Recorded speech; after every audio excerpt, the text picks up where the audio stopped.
Français. Ok, shalom, shalom. Nous commençons aujourd'hui l'étude du livre de Oroth du Rav Kook et le Rav Tziyuda, son fils, écrit en introduction à ce livre-là que ce livre de Oroth est le Kodesh Kodashim. Donc, ça correspond à ce que Rabbi Akiva dit à propos de Shir HaShirim. Kol HaShirim Kodesh, Shir HaShirim Kodesh Kodashim. Ça veut dire quoi? Ça veut dire que de la même façon que le jour de Yom Kippourim, le Kohen Gadol pénétrait dans le Saint des Saints, c'est-à-dire dans la partie la plus intime du Beth Amikdash, pour rencontrer la révélation la plus évidente de la présence divine dans le monde, dans ce livre-là qui a été collecté par son fils de tous les écrits de son père, on entre dans l'étude la plus profonde, la compréhension la plus profonde de notions qui longtemps étaient des notions qui étaient réservées à très peu d'initiés, parce que ces notions qui faisaient partie de Torah Tassod, des secrets de la Torah, étaient dans un langage qui n'était pas accessible à tout le monde, et surtout parlaient de notions qui n'étaient pas encore dans le présent. Et à partir d'une certaine époque, à partir d'un moment essentiel, il a été nécessaire de révéler cette Torah de façon à ce que nous puissions comprendre des valeurs qui nous étaient connues, mais loin de nous. Nous n'en avions pas l'expérience. À cause de quoi? À cause de notre départ en exil. Notre départ en exil nous a éloignés de l'expérience, donc de la compréhension vraie, de notions très profondes qui nous ont été transmis de génération en génération depuis l'époque de nos ancêtres, en passant par le don de la Torah au Sinaï et la révélation de la loi orale à travers les temps. Mais voilà qu'est arrivé le moment de la sortie de l'exil. Et quand ce moment est arrivé, le moment de la sortie de l'exil, Dieu a envoyé un maître qui va nous permettre d'accéder à ces notions dans un langage qui nous est compréhensible et qui va nous permettre de saisir l'essence des choses. Pas seulement leur description, mais surtout l'essence. Le livre de Oroth commence par la première partie qui s'appelle Eretz Israël. C'est évidemment pas par hasard que le livre de Oroth commence par l'étude concernant Eretz Israël. Ça correspond à ce que j'ai dit précédemment.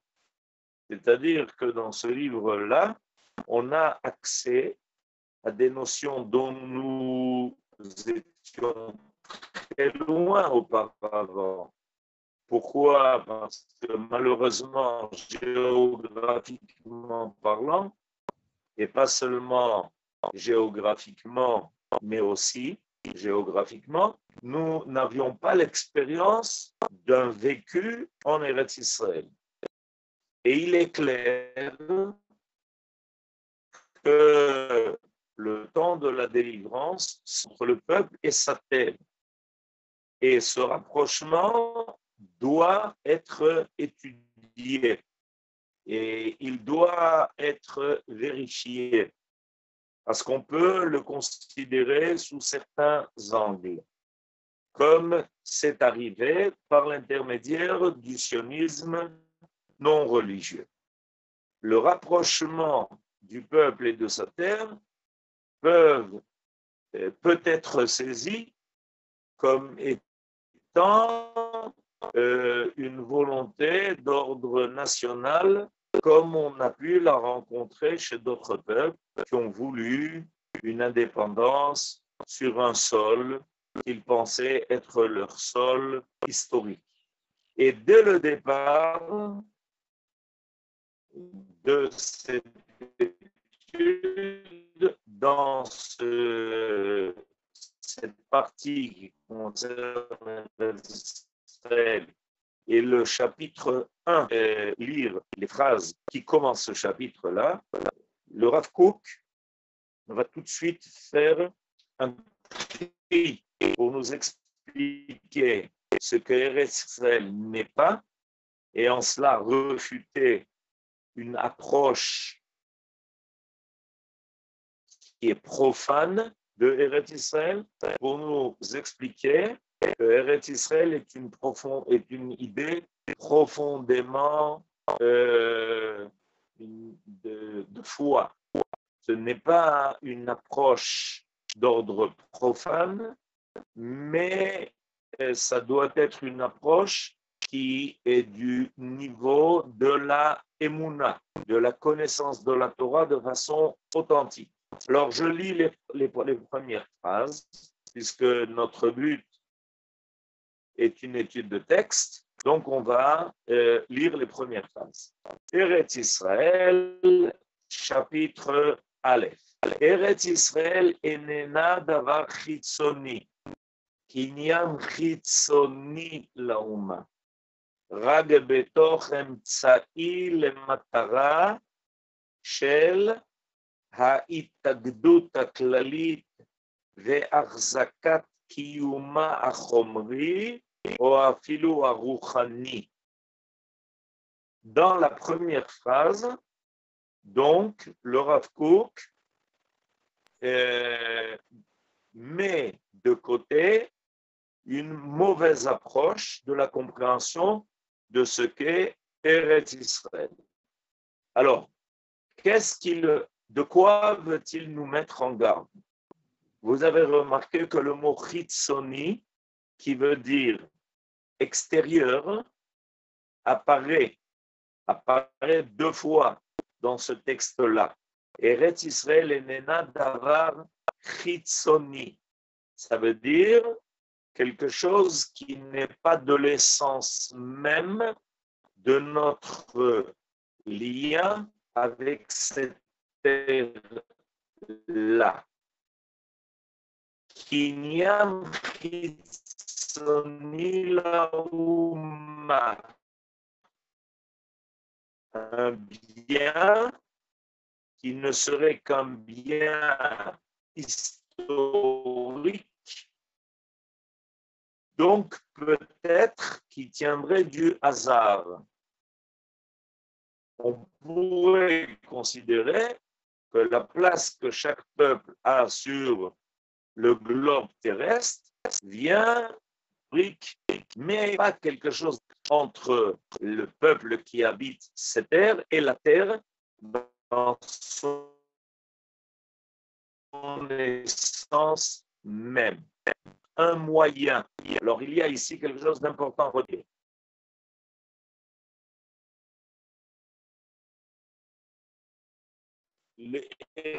Israël n'est pas qu'un moyen. Ça veut dire quoi? Ça veut dire que Eretz Israël est en fait un but. On pourrait considérer Eretz Israël comme étant un moyen. Un moyen d'arriver à quoi? À un moyen de nous retrouver en tant que peuple dispersé aux quatre coins de la terre, et ça nous permet d'avoir un endroit où on peut se réunir pour essayer d'avoir une vie nationale. Donc, Eretz Israël ne serait qu'un un moyen, un tremplin d'arriver à une vie nationale. Le Rav Kook refute ça. Il ne pense pas que Eretz Israël n'est qu'un moyen pour essayer de nous d'avoir des retrouvailles. Après que la destruction de notre indépendance nous a amenés à nous disperser dans le monde entier, on a besoin d'un endroit où se retrouver.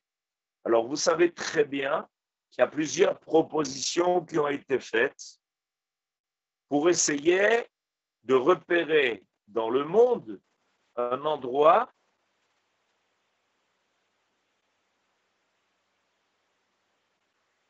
et vous savez qu'il y a plusieurs tentatives qui ont été faites pour permettre au peuple d'Israël dispersé dans le monde entier pour essayer de lui permettre de se retrouver. D'accord? Et il y en a eu plus de 40 qui ont été faites. Il y a eu plus de 40 propositions d'endroits proposés à la réunion du peuple d'Israël sur un sol.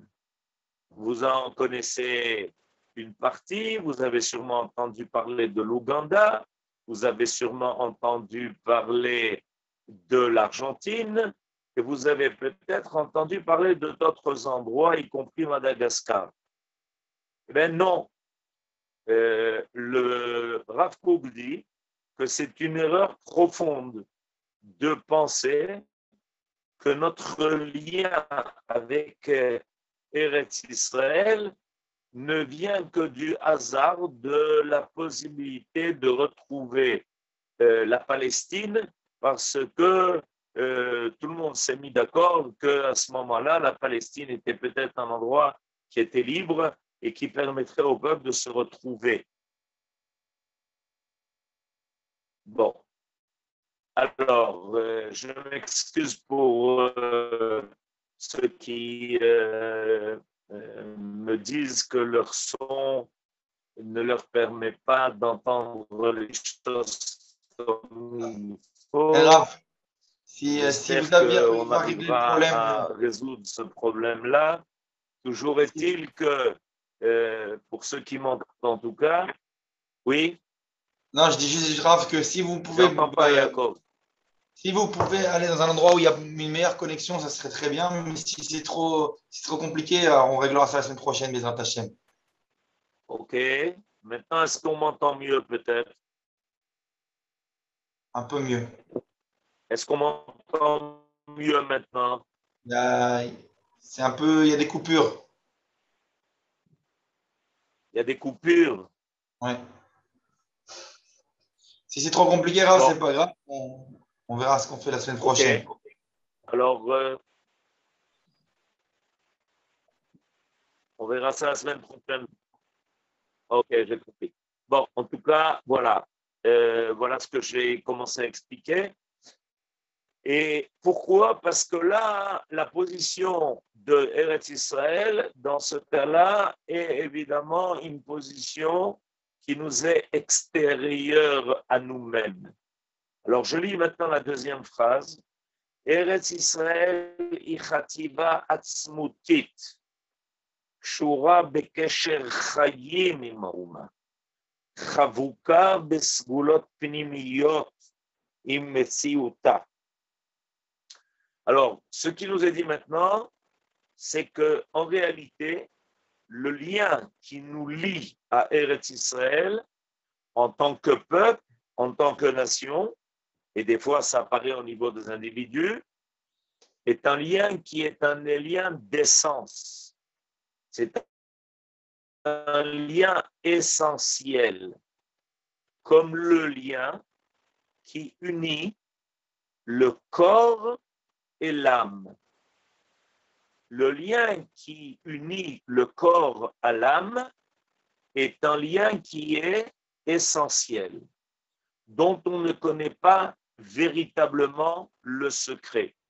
Voilà ce que le Réma nous enseigne à propos de la bracha Rofé Kol Basar ou mafli la asot. À propos de cette bracha-là, Rofé kolbasar ou mafli la asot, le Réma dit qu'il y a un pélé, qu'il y a un démon caché, il y a un lien qui maintient le contact entre la vie et son support, c'est-à-dire entre l'âme et le corps.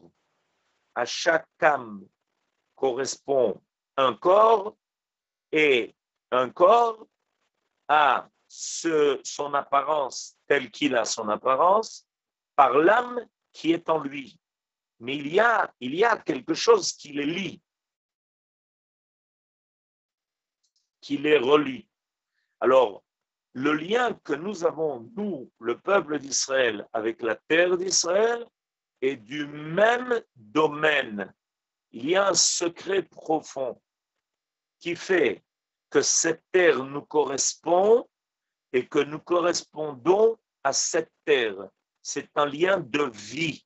Ce n'est pas un lien où le sol ne sert que de base, de support à une vie que nous pouvons mener ici ou que nous pouvons mener ailleurs. Le Rav va même jusqu'à dire que ce n'est même pas un moyen à notre réussite spirituelle. Expliquons. En exil, nous avons eu des réussites spirituelles. Nous avons eu de très grands sages alors que nous n'étions pas sur notre terre. Nous avons eu un développement de la Torah énorme alors que nous n'étions pas sur notre terre. Et donc, quelqu'un pourrait prétendre qu'a priori, on pourrait très bien réussir notre vie morale et spirituelle, même en dehors d'Eretz Israël. Ce n'est pas un lien qui est essentiel, ni pour notre réussite matérielle, ni pour notre réussite spirituelle. Or, le Rav nous dit que c'est une erreur grave. Et pour en revenir à ce que je viens de dire, il est clair que le peuple, en revenant sur sa terre, va recevoir de la terre des forces vives qu'il n'a pas pu recevoir alors qu'il était en exil. C'était impossible. Seulement de retour sur sa terre, le peuple peut retrouver ses forces vives et il va révéler des niveaux d'existence, même au niveau national, qui ne pouvaient pas se révéler en aucun cas en dehors de Eretz Israël. Il n'y a pas de Beth Amikdash en dehors d'Eretz Israël. Il n'y a pas non plus de Malchut, de royauté en dehors d'Eretz Israël. J'ai pris évidemment un qui est du domaine de la vie nationale, la royauté, un royaume d'Israël, et j'ai pris un exemple du domaine spirituel, le Beth Amikdash. A priori, pourquoi pas s'organiser en tant que peuple, en tant que nation, en dehors d'Eretz Israël? Toutes les tentatives qui ont été faites ont échoué. Et on sait combien on était parcelés. Et si on a bien mené une vie de communauté, ça nous a aidé évidemment énormément à vivre et surtout à survivre. Mais ça n'a jamais dégagé une force d'ordre national. Et c'est pour ça que finalement, les communautés finissent par disparaître. Par contre, avec notre retour en Eretz Israël, on reprend la stature de notre vie nationale avec tous les éléments d'une vie nationale qui vont bien au-delà d'une vie d'ordre communautaire. Nous sommes tout d'un coup capables de faire apparaître des réussites en mettant en évidence des forces qui finissent par être d'ordre international, des forces qui éclairent le monde entier. Et on le fait en tant que peuple et en tant que nation sur notre terre. C'est une autre influence que celle que nous avons eue en tant qu'individu. Là, ça a été une influence qui était locale ou plus loin que cela, mais qui n'a pas changé de façon dramatique l'histoire du monde. Le peuple d'Israël en tant que nation qui revient sur sa terre est susceptible de changer le cours de l'histoire du monde. Et elle le fait parce que nous sommes comme un arbre qui est planté sur sa propre de donner des fruits qu'il n'était pas capable de donner alors qu'il était en dehors de sa terre, comme explique Rabbi Yehuda Halevi dans le Kuzari. Alors voilà la remarque qu'il est important de faire, et c'est ce que le Rav veut tout de suite nous faire comprendre. Alors, il faut bien donc savoir qu'avec notre départ en exil, on a été arraché à quelque chose d'essentiel.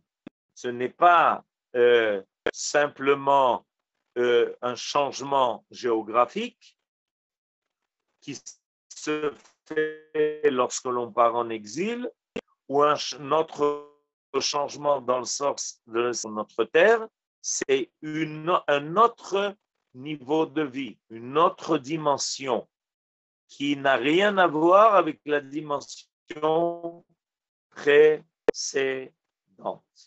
Et c'est pour ça que le Rav continue en disant, et maintenant on en est à la 5e ligne. Et dans cette phrase suivante, qui commence en fait au début de la 4e, Umitorkar, je lis, Umitorkar, d'accord? אי אפשר לעמוד על התוכן של סגולת קדושת ארץ ישראל ולהוציא לפועל את עומק חיבתה בשום השכלה רציונלית אנושית. כי אם ברוח השם אשר על האומה בכללה בהטבעה הטבעית הרוחנית אשר בנשמת ישראל, שהיא ששולחת את קוויה בצבעים טבעיים בכל האורחות של ההרגשה הבריאה. Qu'est-ce que le Rav dit? Le Rav dit que la compréhension du lien qu'il y a entre la nation et sa terre ne fait pas partie du domaine rationnel humain. Si on ne cherche la compréhension de la valeur d'Eretz Israël et du lien qui unit le peuple à sa terre que dans une explication d'ordre rationnel, on rate l'essentiel. On n'arrive pas à l'essentiel. Parce qu'il s'agit de quelque chose de beaucoup plus profond, qui transcende la compréhension humaine rationnelle. Selon la compréhension rationnelle, qu'est-ce que ça change que l'on étudie la Torah en Eretz Israël ou en dehors d'Eretz Israël? Qu'est-ce que ça change si on arrive à nous sauver de l'antisémitisme en quittant l'Europe qui nous menace et que l'on aille vivre chez ceux qui sont capables de nous aider ou que l'on vienne en Eretz Israël. Ce qui a été compris comme étant ce qui est appelé un miklat, c'est-à-dire un abri. Pour certains, Eretz Israël est un abri. Ça a été présenté comme un endroit où on pouvait s'abriter de l'antisémitisme. Évidemment, parler de Eretz Israël comme d'un miklat, comme d'un abri, ne convient pas du tout à la véritable compréhension de ce qu'est cette terre véritablement. D'abord parce que on a remarqué que depuis en Eretz Israël, on n'est pas toujours à l'abri. Alors ça pourrait peut-être nous faire renoncer à notre attachement profond à Eretz Israël, et que l'abri qui nous a été promis pour être à l'abri. Alors évidemment, on ne comprend pas du point de vue rationnel qu'est-ce qu'on a gagné au change. Qu'est-ce qu'on a gagné dans notre transfert de l'exil en Eretz Israël, puisque ici non plus, on n'est pas à l'abri. On pensait trouver un refuge, sécurité. À cause de ce Nahon, et qu'on a fait le mauvais choix, puisque en réalité, on est venu ici pour trouver une sécurité, et voilà que l'on arrive ici et qu'on ne trouve pas, puisque on n'a pas obtenu ce que l'on attendait, ce que l'on voulait, ce que l'on désirait. Ça, c'est la première problématique de cette approche. La deuxième problématique de cette approche, c'est que malgré tous les efforts que nous avons faits en exil, j'ai connu la réussite que, avec toutes les difficultés que nous avons ici. Alors que, évidemment, vous le savez très bien, de guerre on a dû mener,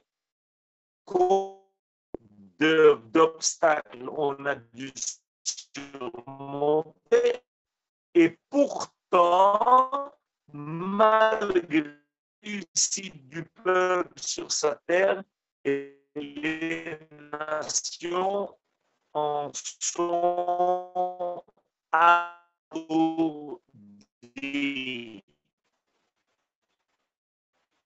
Alors, bien en exil, et qui avait toutes les cours, mais ça n'a pas marché. À Eretz Israël, bien au-delà de la compréhension rationnelle des choses, comme on l'a expliqué auparavant.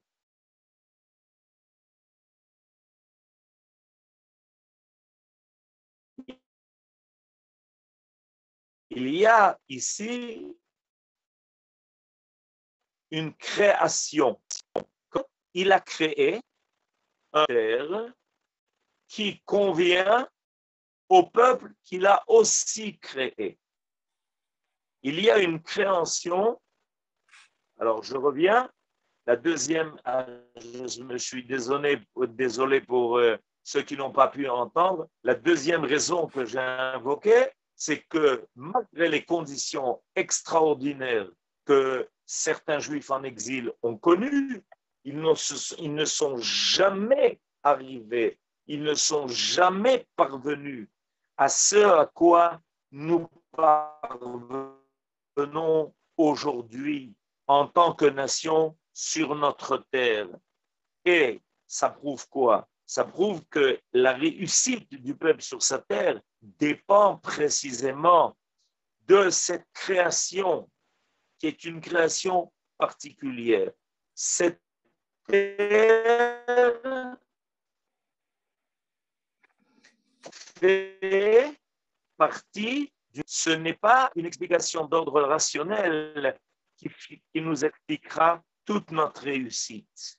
Parce que comme je vous l'ai expliqué tout à l'heure, dans l'équation que l'on pose, si on explique seulement ça de façon rationnelle, on a deux grands problèmes qui se soulèvent, comme je vous l'ai fait en tant que peuple sur notre terre, est une réussite qui prouve qu'il y a là quelque chose qui dépasse de loin ce que l'on aurait pu expliquer par la géographie ou la sociologie ou l'anthropologie. Il y a quelque chose de plus. Il y a ici quelque chose de divin.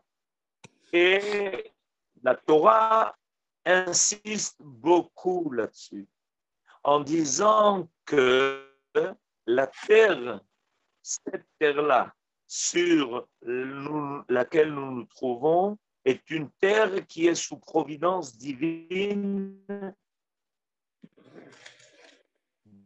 directe.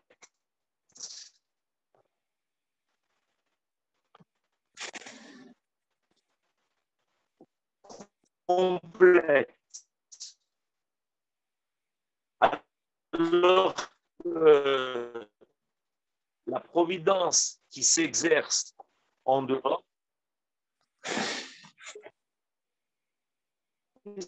d'Israël est une providence qui passe par d'autres lois, par d'autres paramètres.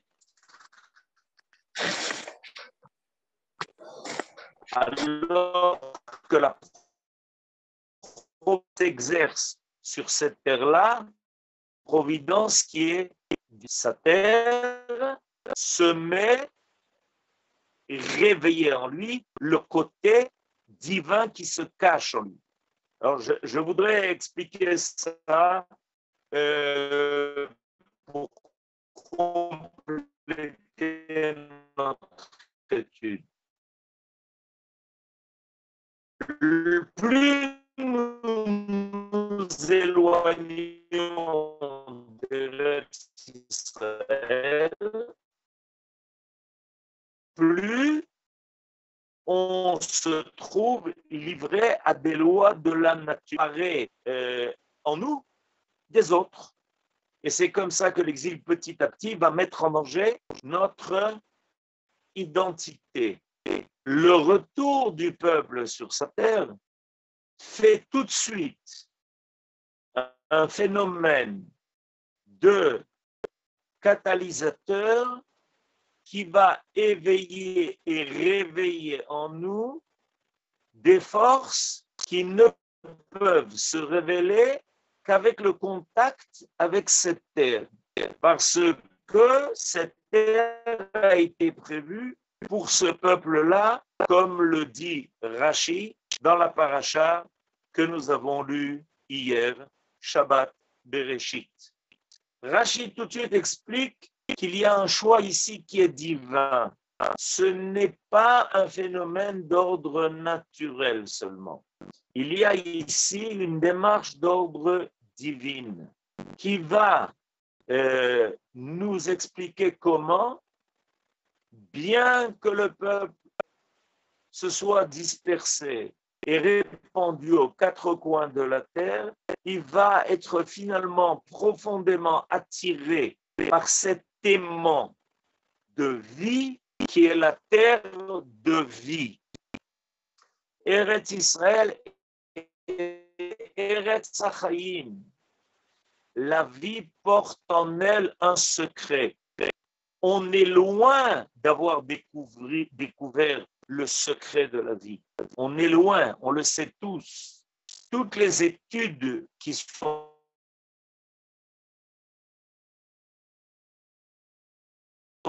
faites ne permettent que de découvrir des couches qui sont superficielles de la vie, mais pas l'essence. Et il en est de même de la compréhension ou plus profonde qu'une simple réussite d'ordre économique ou sécuritaire. Et en revenant sur sa terre, le peuple respire cette vie. Ce âme Israël Chai respire Eretz HaChaim. Et il va y avoir, par cette fusion entre le peuple et sa terre, une force de vie énorme qui va aller en croissance, qui ne s'arrêtera pas jusqu'à faire apparaître complètement le côté divin de la création. Ce qui est évidemment le but du peuple sur sa terre et que on ne peut pas comprendre sans le peuple et sans cette terre, où on essaye de expliquer la création seulement par des lois qui ne comportent rien si ce n'est une rigidité qui nous laisse enfermer dans un cercle qu'on ne peut pas franchir. Le retour du peuple d'Israël sur sa terre est un retour essentiel à l'avenir du monde. Et grâce à ce retour-là, le monde peut ouvrir quelque chose qui est profondément enfermé dans une écorce et qui ne permet pas de sentir la présence divine sur terre. C'est pour ça qu'à propos d'Eretz Israël, il est marqué « Ene Hashem ba mireshit hashana ad acharit shana » le regard divin est un regard qui se pose sur cette terre depuis le début de l'année jusqu'à la fin de l'année. C'est-à-dire qu'il y a une permanence de regard divin. Il y a ici une vue céleste qui fait que tout ce qui va se dérouler sur cette terre-là dépassera une compréhension qui n'est que rationnelle.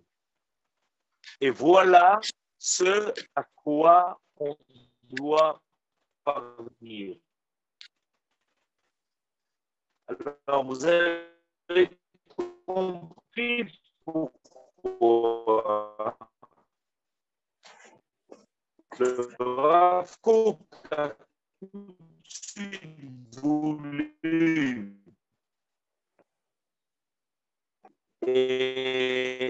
écarter cette fausse compréhension de ce qu'est Eretz Israël, de laisser croire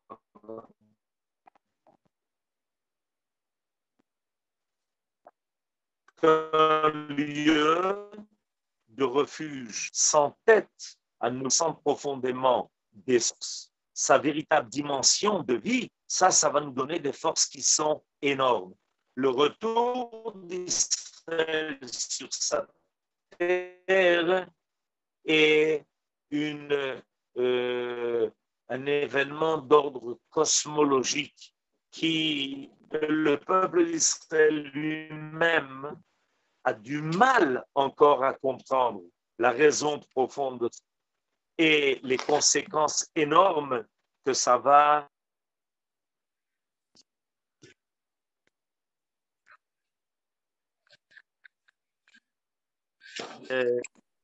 OK, on m'entend?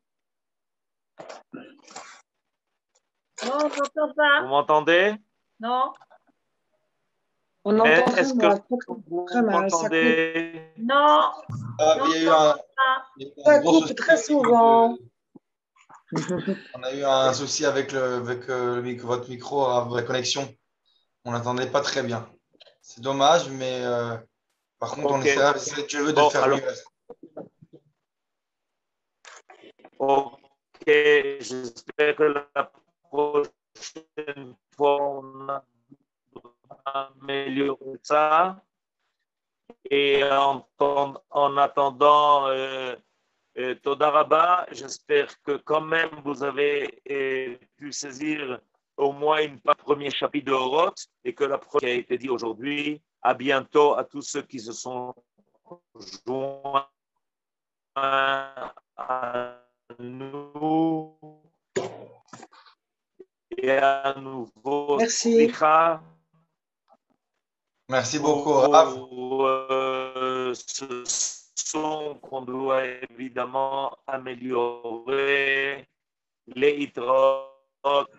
Les traotes. Shavua tov, Rav. Merci Shabbat beaucoup. tov. Et j'en profite pour dire, avant que tout le monde ne se déconnecte, juste pour rappeler à tout le monde que voilà, comme j'ai dit, je suis nouveau, je suis à Yaakov Zarviv. Les hitrot. Ah, les Traot Arav. Il trotte.